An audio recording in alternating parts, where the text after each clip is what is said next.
Wag na lang po, Papa. Kaya ko naman pong labahan to. Hindi, Junjun. Sobra na kasi yung ginagawa sa'yo. Oo na, Daddy! Kasalanan ko na! Ano, Junjun? Masaya ka na? Kailangan mo na sila, anak. Papasok ka sa school. Tara. Anak, Megan, bilisan mo dyan. Magsha-shopping tayo. Mami? Ngayon na tayo mag-shopping? Kaya nga, bilisan mo dyan kasi ngayon tayo magsha-shopping. Sige po, Mami. Oh, Manong, anong ginagawa mo sa harap ng bahay namin? Andyan po ba si Sir Marco? O bakit? Anong kailangan mo sa asawa ko? Kayo po pala yung asawa ni Sir Marco. Pakibigay na lang po kay Sir Marco. Ano ba to? Basta, si Sir Marco lang yung nakakaalam yan. O sige po, alis na po ako. Manong, wait ang kinaka... Teka, ang bilis naman ng Manong na yun. Ano kaya binigay na kay Marco? Parang hirap buksanin to.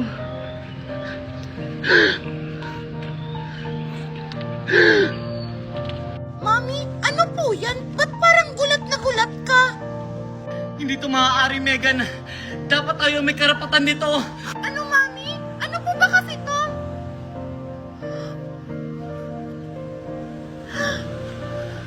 Hindi to maaari, Megan. Ma'am, sir, ito na po yung kailangan yung bayaran at bilhin para kay Kokoy. Dok, kailan po ito kailangan bilhin? As soon as possible po, sir. Excuse me. Asawa, saan tayo kukuha na ganang kalaking pera?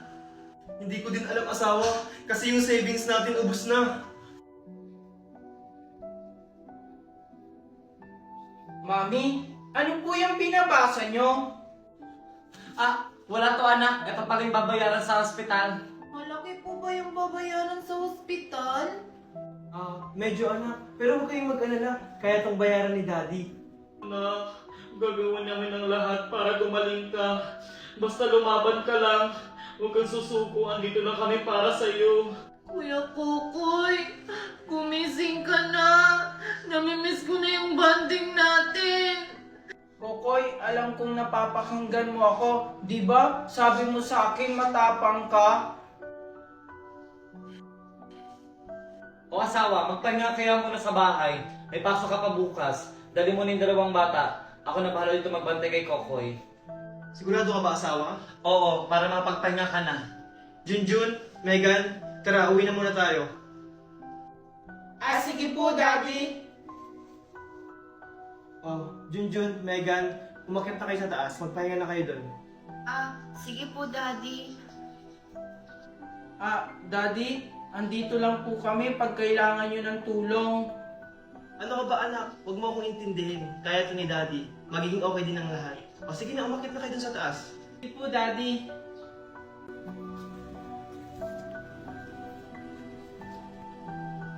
Uy, pare Marco! Hoy, pare! Balita ko na ospital yung isang anak mo ah. Oo nga, pare. O anong balita? Kamusta siya? Hanggang ngayon, wala pa rin siyang malay. Ganun ba? Kawawa naman yung anak mo.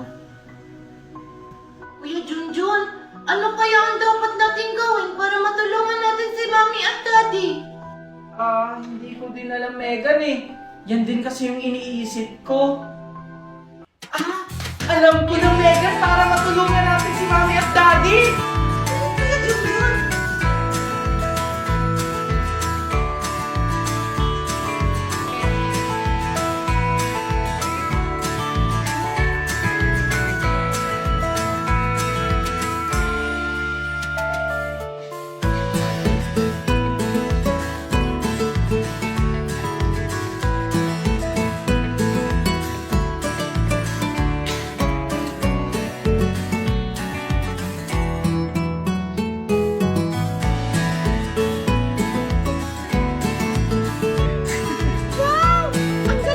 Kuya Junjun? Naubos agad yung paninda natin! Oo nga, Megan, ang galing-galing natin. May pambigay na tayo kay Mami at Daddy. Oh, bakit kayo nakangiti? Mami, may bibigay po kami sa inyo. Eto po, oh. Pagdagdag sa bayarin dito sa ospital. Saan galing ang pera nyo? Saan nyo kinuha yan? Mami, nagbenta ko kami ng damit. Di ba marami kami pinaglumaan na hindi na nagagamit na damit? Binenta ko namin yon. Oo nga, Mami. Kaya po kami nakapag-ipon ng ganitong pera. Sige na, Mami. Maraming salamat mga anak. Hindi nyo na sana ginawa yan. Kami na ng daddy mo ang bahala. Okay lang yan, Mami. Basta para kay Kokoy, gagawin namin yung lahat. Di ba, Megan? Oo nga, Mami. Tulong-tulong lang tayo kasi pamilya tayo. Ma'am, pinapatawag daw po ako. Yes, pinapatawag kita. Bakit po, ma'am? Sabi ng isang supervisor, madalas ka daw hindi pumapasok. Pasensya na po, ma'am. Nagkaroon kasi ng problema sa pamilya ko. Pero wag po kayong mag-alala, ma'am. Babawi po ako. Huwag ka naman paliwanag. Hindi naman ako magagalit. Talaga po, ma'am? Tsaka hindi yung pag-absent mo kung bakit kita pinapunta dito. Ano pong dahilan bakit niyo po ako pinapunta dito? Alam ko kasing kailangan mo ng pera. Opo, kailangan ko po talaga ng pera. Ako na ang bahala sa problema mo. Pero sa isang condition. Ano po yun, ma'am? Dok, kailan po ba gagaling ang anak ko? Huwag kayong mag-alala, ma'am. Bukas na bukas din, ma-opera din ang anak niya. Talaga po? Kahit hindi pa po kami nakakapagbayad? Ang hindi pa nakapagbayad, bayad na po kayo sa lahat ng babayaran niyo dito sa ospital. Ano po? Opo, ma'am. Excuse me. Paano nangyari yun? O, Brad, may dala akong pagkain para sa'yo. Marco? O, bakit asawa? Saan ka kumuha ng pambayad sa ospital? Bakit hindi ko alam? Ang gagawin ko. Ano ko ipapaliwanag to kay Valerie? Nag-loan ako sa pinagtatrabahuan ko. Pwede parang mag-loan yung mga empleyado doon. Talaga ba, Marco? Dati, sinasabi mo yung mga gandang bagay. Siguraduhin mo lang talaga, Marco, na hindi ka nagsisinungaling. Oo naman, asawa. O, pagkain o. Nasi-CR ako saglit. Talaga ng kutob ko. Saan niya kaya kinuha yung mga pambayad sa ospital?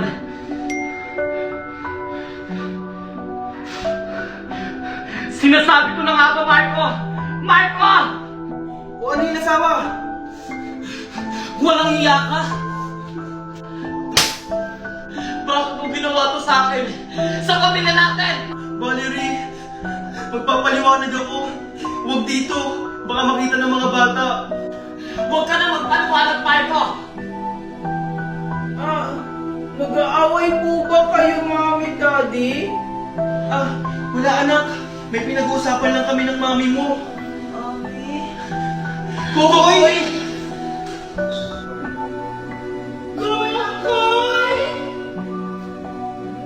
Good news, ma'am, sir. Okay na po si Kokoy. Pwede niya na po siyang ilabas. Talaga ba, Dok? Valerie, narinig mo yun? Makakalabas na daw yung anak natin. Yes! Magaling na si Kokoy! Thank you po naman!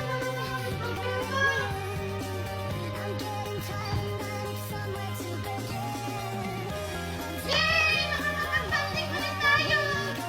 Banding agad, Megan. Hindi pa nga nakakapagpahinga si Kokoy. Ay, oo nga pala! O Kuya Kokoy, magpahinga ka muna dun sa kwarto. Oh, tara na, Kokoy. Magpahinga ka na dun sa kwarto. O Kuya Kokoy, Ano down yung bayaran, Marco? Kapalit siya? Huwag kang maingi, Valerie. Baka marinig tayo ng mga bata. Wala akong takialam. Kasalanan mo to, Marco. Anong gusto mong gawin ko, Valerie?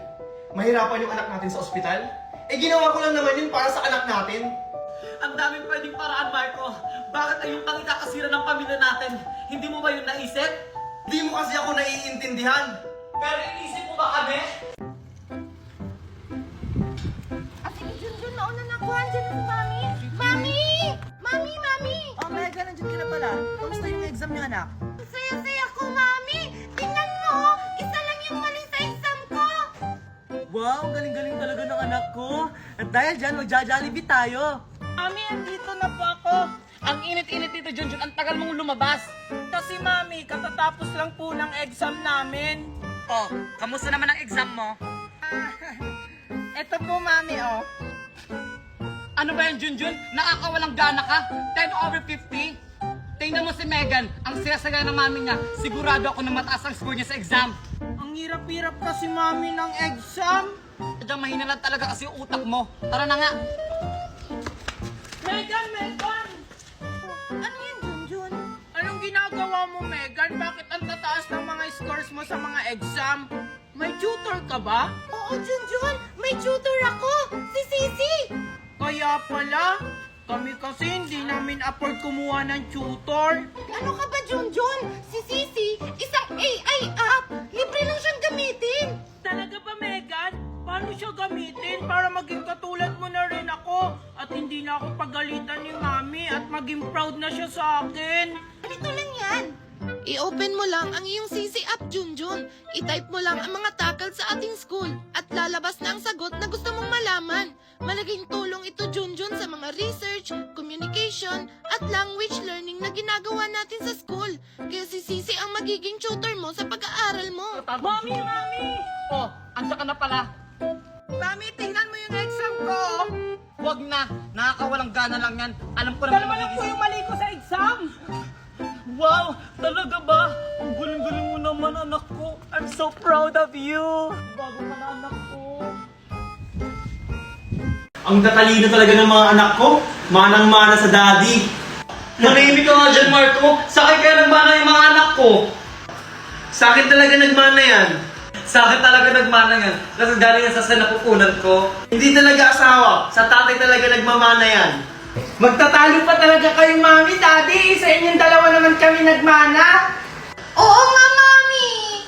Magkikis na yan! Kiss, kiss, kiss! Kiss, kiss, kiss! Sige na, Daddy! Kiss na yan! Kiss na yan! Ang sweet niyo naman, Daddy! Valerie, mga anak! May good news ako sa inyo! Oh, andyan ka na pala, asawa. Ano pala yung good news mo? Na-promote ako sa trabaho ko! Talaga ba, Marco? Ang bait talaga ni Lord kasi tinupadan niya yung pangarap mo. Hindi lang yung asawa, hinigitan niya pa yung panalangin ko. Supervisor na ako ngayon! Wow, galing-galing talaga ng asawa ko. Magse-celebrate tayo. Pupunta tayo ng simbahan at saka sa mall. Talaga, Daddy! Pupunta tayo sa mall? Oh, ang lakas ng pandinig nyo ah. Napakinggan nyo lang yung mall. Oh, ano pang hinihintay nyo? Mag-prepare na kayo. Sige po, Mami!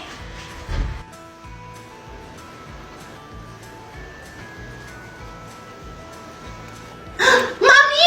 Doon tayo sa toy store! O sige, Megan. Pumili ka na doon ng mga gusto mong bilhin, ha? Thank you, Mami! O ikaw, Kokoy, ayaw mo pumili ng mga laruan doon? Ayoko na ng laruan, mami. Gusto ko bumili ng new shoes.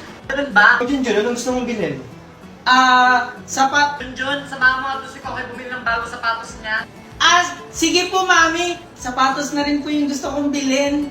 Oh, sakto. Gusto rin ni Kokoy ng sapatos. Sige, mamili na kayo doon. Sige po, Daddy. Thank you po. Tara na, Kokoy. Sige, Kuya Junjun, tara na.